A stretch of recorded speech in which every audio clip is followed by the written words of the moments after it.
You can join the weekly newsletter. I got it this time. You can join the weekly... Damn! Right now, I'm on my way to Micro Center to buy a new laptop battery because mine died because I forgot to unplug my audio interface. So,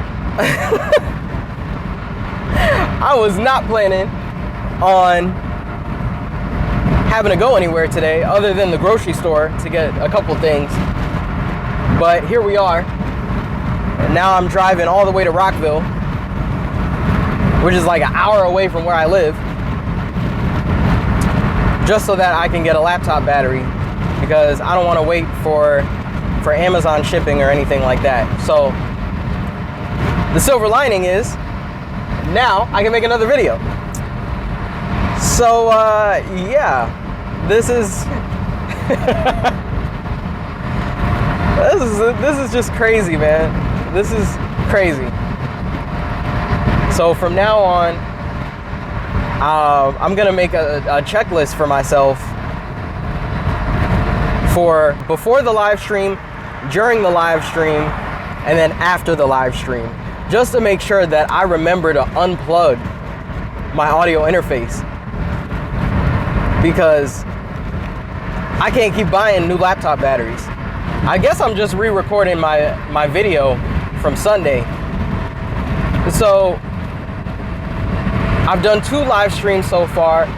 I've planned to do 8 total. But I just realized, looking at the calendar, it's a 3-day weekend coming up.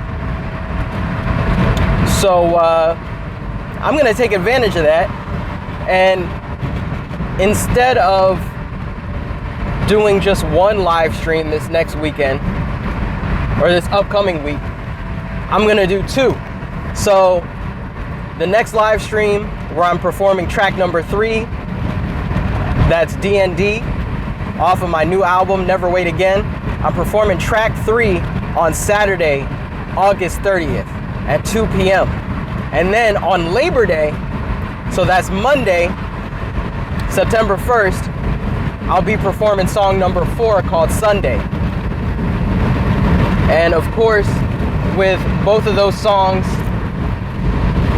being performed live, I'm also gonna make sure that they go on streaming that day as well. So today I was supposed to do a whole bunch of stuff. So to promo the live streams, I've been doing a couple different things. I've been doing these vlogs. I've been doing just free verses where I write a verse to a beat that I love. The first free verse that I did was to the Shut Your Bitch Ass Up beat from JPEG Mafia. It was from the Scaring the Hoes album. And then the second free verse that I did was to the Hell of a Life beat off of the My Beautiful Twisted Dark Fantasy. And that one, I don't know what it was about that one. I think maybe it's just because that album and Kanye's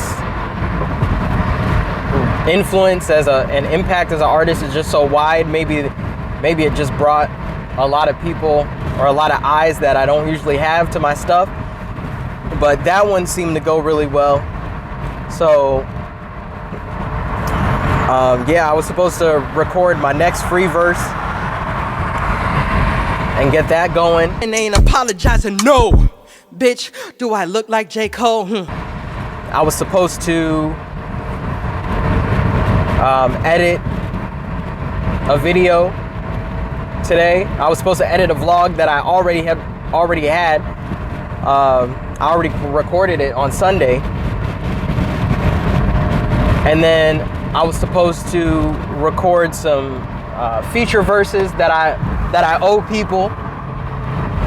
And then also I was supposed to be planning these shows, because if you've never live streamed before and you were thinking about maybe I should, maybe I shouldn't, just know whatever you thought live streaming was, like if you just thought, oh, I'm just gonna turn on the camera and start talking, that's not how it goes. I mean, you can do that, but if you're trying to have a show, like a somewhat of a curated experience, then it's gonna take some pre-production. There's gonna be some planning, and that's what I was dedicating today. I was dedicating today to doing all of that pre-production and that pre-planning. I'm still gonna do it. It's just the timetable on how my day's looking has had to shift around a little bit. So honestly, after I get home from Micro Center and I've verified that my laptop is good to go, then I'm gonna start editing this video, get this up. I'm gonna submit the songs out to DistroKid so those can get submitted to distribution. And then I'm gonna go ahead and do the planning, like the outline of the show. I call it the show flow because I wanna know, like, you know, this is what I'm gonna talk about in the intro. This is how I'm gonna perform. I'm gonna plan out all the camera angles and the talking points and stuff that I want to hit, and get all the video assets together. Because one thing with the live streams is I don't want to do the same thing twice. So, like, I want there to be a recognizable formula or pattern of how the show goes, but I don't want to repeat the same exact thing twice. So, like last week, okay, let me back up. So, the general flow of how my live streams go is I turn on the camera, I wait for about 10-15 minutes, you know, just to let the first few people get on the live, and then I perform the song, whatever the song is for that day, and then in between that I have a brief intermission where I have to reposition the camera because I only got one camera right now because I use my phone for notes and things like that. So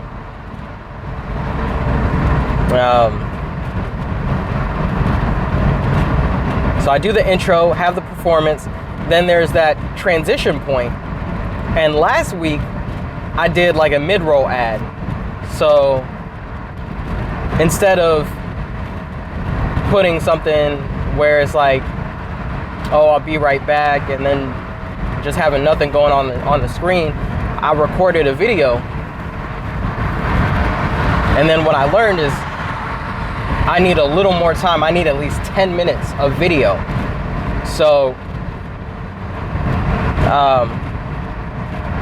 I have to come up with an idea for that.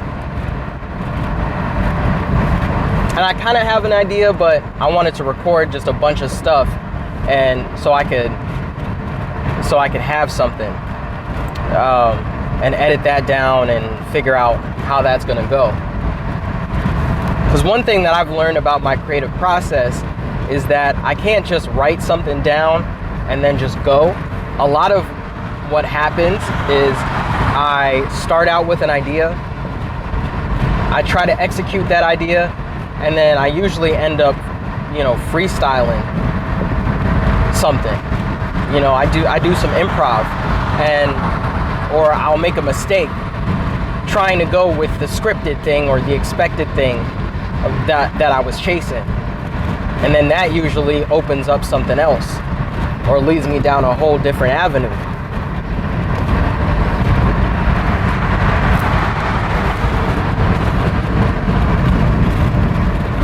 So, oh man.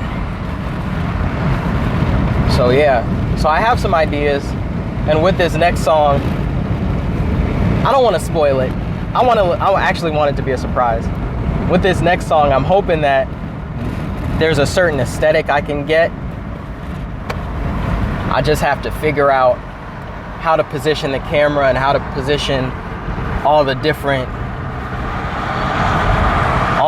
things that I need in order to pull this off.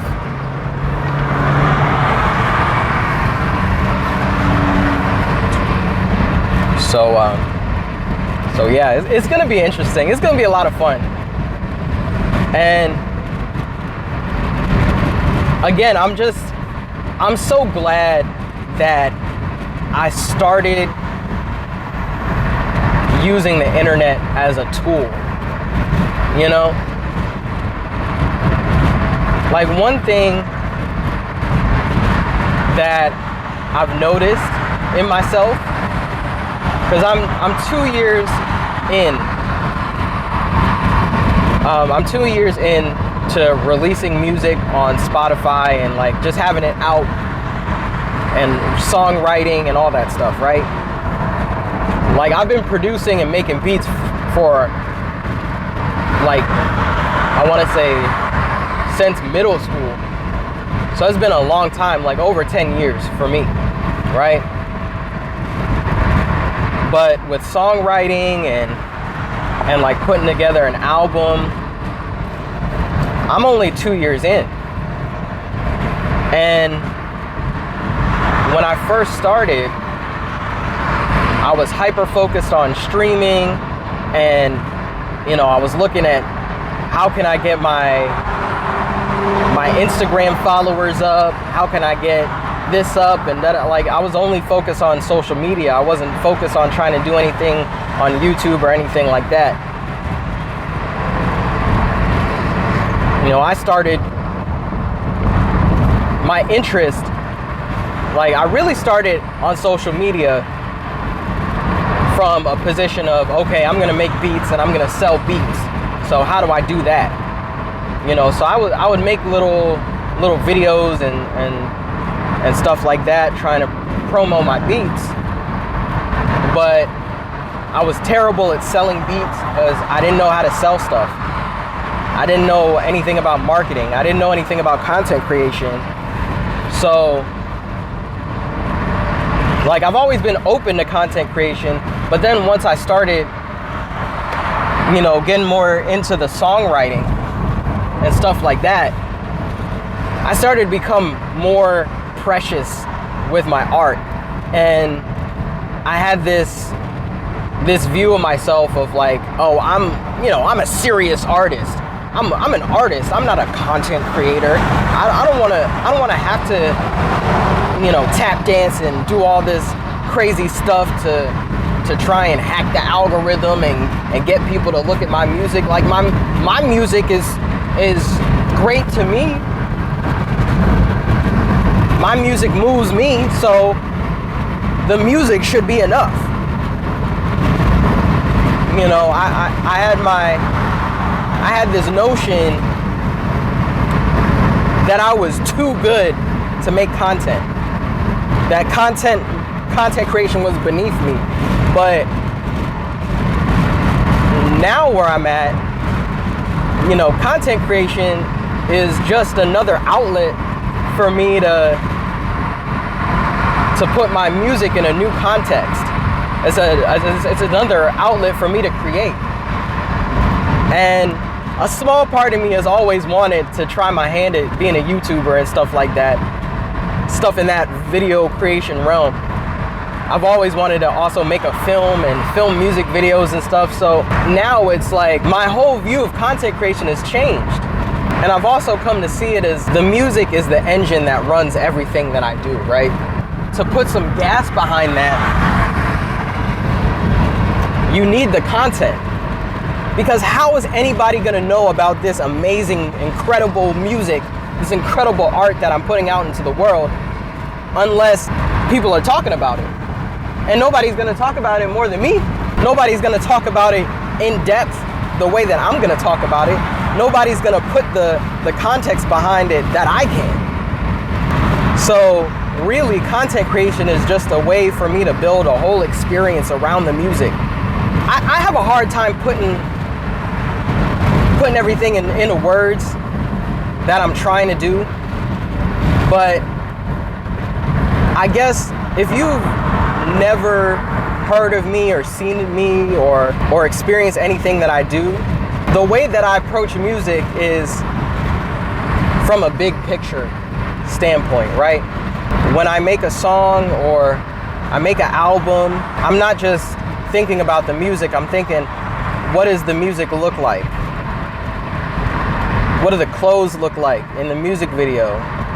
What does the live show look like? If I had the budget and the means to make my own show and headline my own show, what would that look like? What would the lighting be like?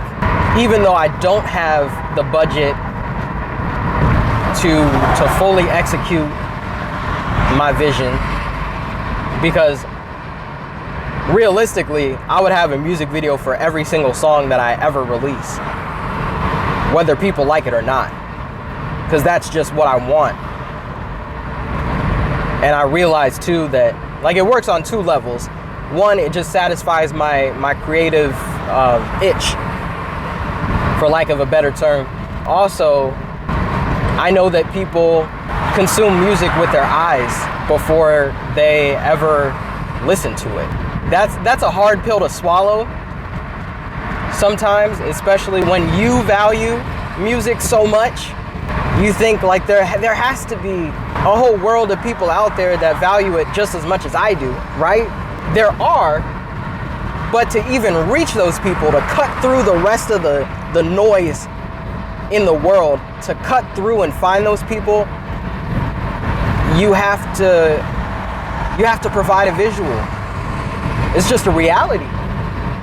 If you're a musician, the sooner that you accept the fact that you have to create content around your music to get your music in front of the people that will care about it and that will be excited about it just as much as you, the sooner you're able to accept that and then actually act on it and create the content and put it out there, the sooner your music is going to connect with people. I know that there's going to be people that hear me say that and that might trigger them or that might piss them off, and they might go to my channel and see, like, you don't even have 50 subscribers yet. You have less than 10 monthly listeners on your Spotify. You don't even have a platform to be talking like this.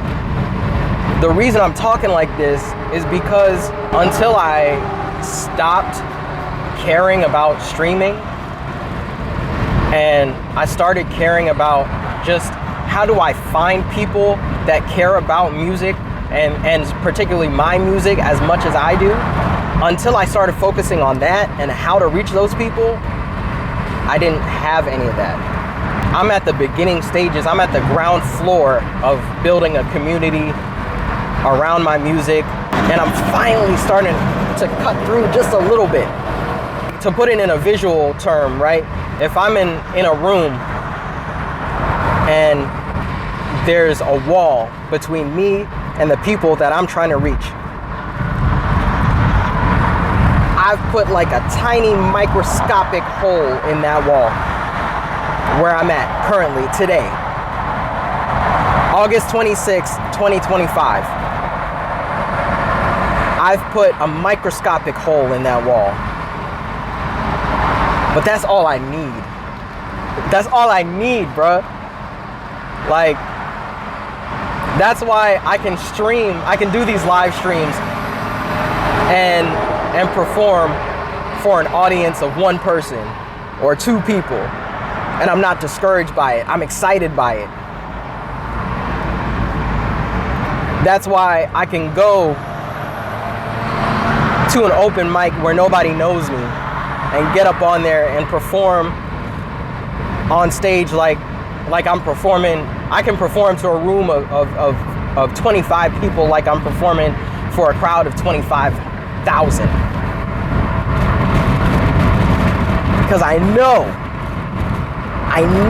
if I'm able to capture those moments where I'm like fully invested and I'm just in my creative flow, I'm putting the most out there. I know that if I'm consistent with it, that I'm gonna bust through that fucking wall. And even if I never do, even if all I got is that little microscopic hole in the wall, at least my light shone through the wall. And there's somebody on the other side peeking through, being like, yo, what is this? And they'll see everything that I created. And that might inspire them to go do the best version of whatever they got. Before I started putting my music out for real, this kind of ties back to the whole concept of my album, Never Wait Again. I've kind of bounced around from job to job because I was under the whole notion of, you know, there's no money in music, but so let me just maybe try to find a regular job that I'll be cool with.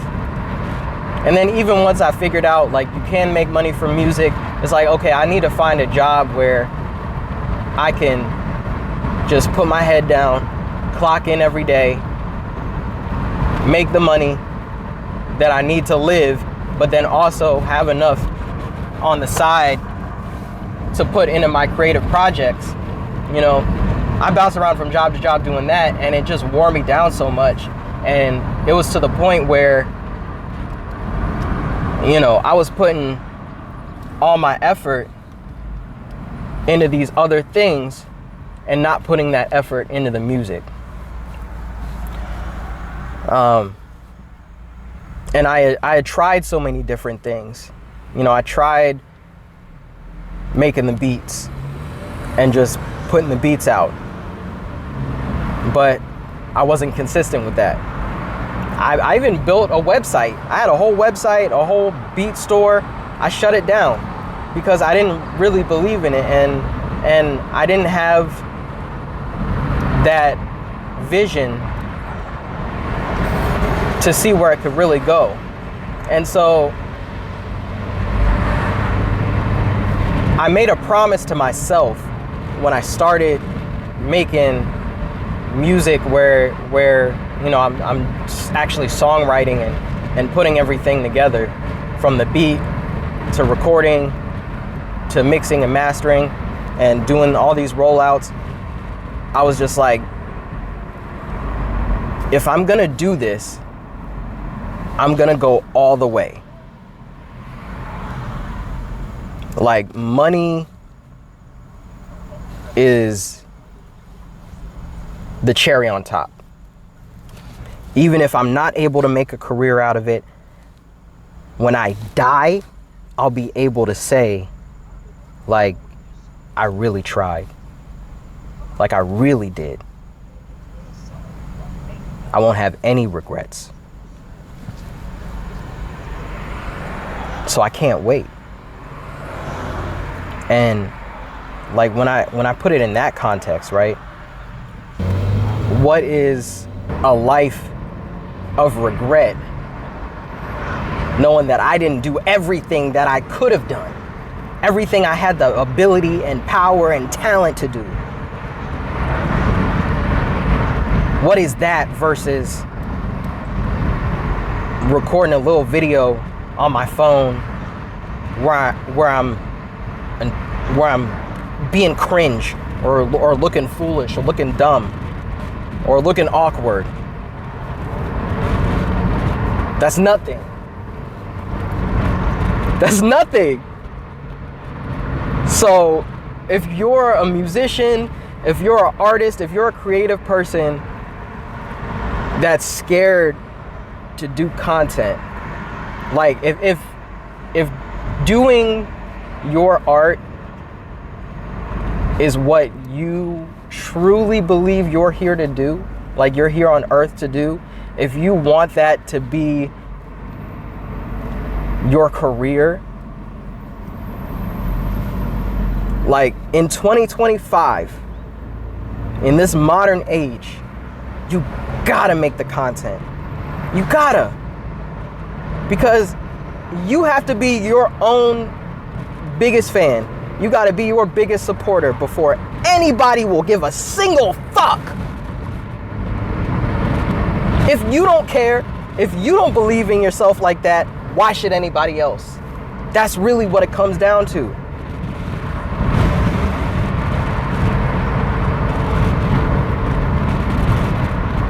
Nobody else is gonna see your vision like you do. You've heard that a million times. I know, because I'm an artist.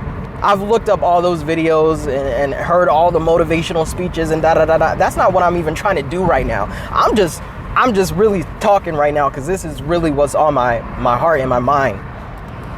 I'm talking to my younger self right now. Like, you need to go. You can't wait anymore.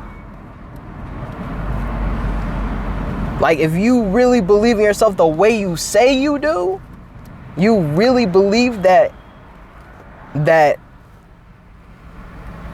what you do is beneficial to not only yourself but other people, like, why wouldn't you want to share that? Why wouldn't you want to document that?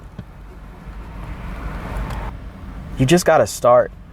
You got to start where you're at.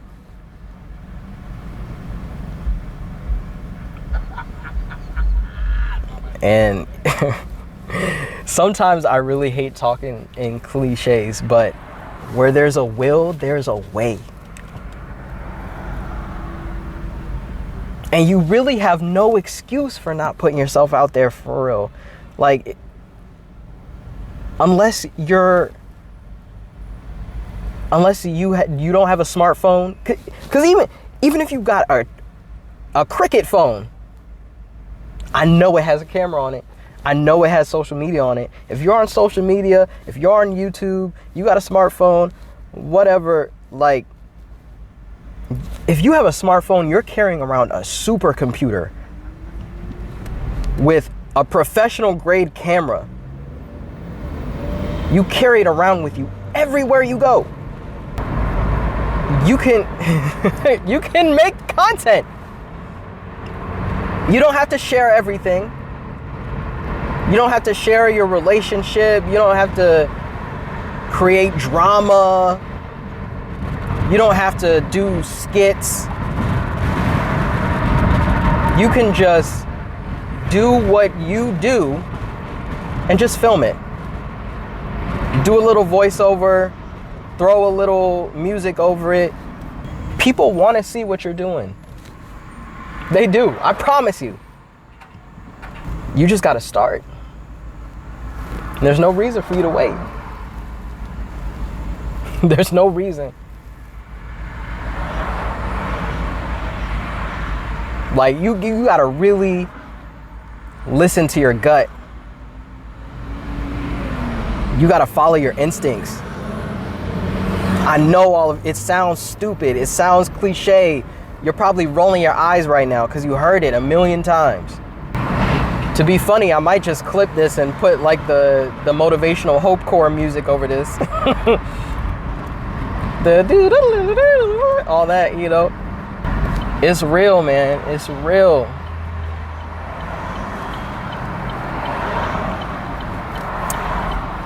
The advice that you hear all the time, the advice that's cliche is cliche for a reason. It's because it's real. You just have to figure out how it applies to you. Because everything isn't one size fits all. That's the one thing about being a creative that gets a lot of people messed up. You know, it feels like there's all this information out there, but it's never 100% what you need. And that's because you have to take what's out there and you have to filter it through your lens and your situation and your skill set. I know that not everybody is comfortable being on camera. You don't have to be. You don't have to have your face on camera. Maybe, like, if you're somebody that paints, maybe just make a video where you focus on your hands. And then you can clip a little mic to yourself and you can talk while you paint. Something like that. And just throw it in CapCut, throw it in DaVinci, whatever you want to do. you know? Just start where you are. Start with what you have. Start with what is most comfortable. But like actually take it all the way. Take it as far as you can take it. And don't be satisfied until you really hit that wall. Once you hit the wall of where you got a groove going and you're just like, man, like I don't know how much farther I can take this. That's when you've truly done everything you can do. But yeah, I don't know. I don't know where else I'm going with this. But my next live streams for Never Wait Again going to be Saturday, August 30th, 2 p.m. on my YouTube channel. And then we're going to have a special Labor Day stream September 1st. Going to perform Sunday. So y'all are going to get 2 songs on streaming, August 30th and September 1st. It's going to be a great time. Who knows, I might even get on my my little soapbox here, my little motivational bag. I don't know what's going to happen. Yo, a Supra. Man, I want a Supra so bad. Little tangent. My dream cars. Oh, that's not a Supra. That's a Subaru. That's a nice looking Subaru. Never thought I'd say that. I didn't even know Subaru made coupes. Yeah, my dream cars. If money was no object, I would buy a 2015 or 2016 Jaguar F-Type, and then I would buy a Supra. I don't really know what year. It would be one of the more modern ones because I just really love how they look. They look like spaceships, bro. Like, if you don't know nothing about me, just know that I'm a super sci-fi nerd, specifically like Star Wars. So like the sci-fi fantasy. And there's just something about Supras, man. Like, something about them. They look like, especially the taxi yellow ones, they look like it's the same yellow as a Naboo starfighter. They look so good. And then the engine noise, like, or it actually, I think it's a little bit of the engine noise and the sound that the turbocharger makes. It does something to me. But anyway, I'm gonna get off of here because I just arrived at Micro Center. Hopefully they have the battery that I need. I ordered it ahead of time, but I brought my laptop and everything with me so I can test it out. I really hope that this battery comes a little pre-charged so that my laptop isn't completely bricked. Because if not, I don't know how I'm gonna do these live streams, man. I don't know. But anyway, if everything goes well, August 30th, Saturday, August 30th, and then Monday, September 1st, we're gonna have 2 live streams. And yeah, I'm gonna see y'all later. Oh, I almost forgot, bruh.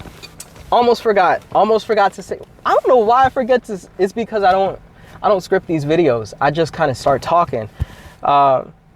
If you're curious about the album, you want to listen to the album, Never Wait Again, you can listen to the full album on Bandcamp. It's a website and it's an app too. It's thunderkid.bandcamp.com. You can listen to the full album. I think you can listen to each song up to 3 times before you have to buy it. But yeah, you can buy each song individually for $1 as a digital download, or you can buy the full album for $8. If you want a physical copy of the CD, like you heard it, the album already, you want a CD of it, you can email me, thunderkidmusic@gmail.com, or you can hit me up on Instagram. You can DM me. My DMs are always open. It's $10 for a CD. You can send me the money directly through Cash App, Zelle, PayPal, or Venmo, and then just also shoot me your mailing address, and I will mail you your CD as soon as possible. I do 2-day shipping too, so it's not like, you know, you're gonna be waiting forever and ever and ever and ever. The other way to listen to it is I actually posted the whole album on my YouTube channel, so you can stream it for free if you want to do it that way. I think it's by the first week of October, the full album will be up on streaming platforms, but right now I'm just doing the streaming platforms 1 week at a time. So yeah. And then also, if you want updates on my YouTube channel and on the live streams, pretty much everything that I'm doing, you can join the weekly newsletter. I got it this time. You can join the weekly... Damn! You can join the weekly newsletter. The description is in... The link is in the description. Man, see? I congratulated myself too early and I fucked it up. But yeah, I send out a weekly email to my supporters and to anybody that cares, just to make sure that the people that really care about what I'm doing don't have to depend on the various algorithms to spoon feed me into their feeds. See ya!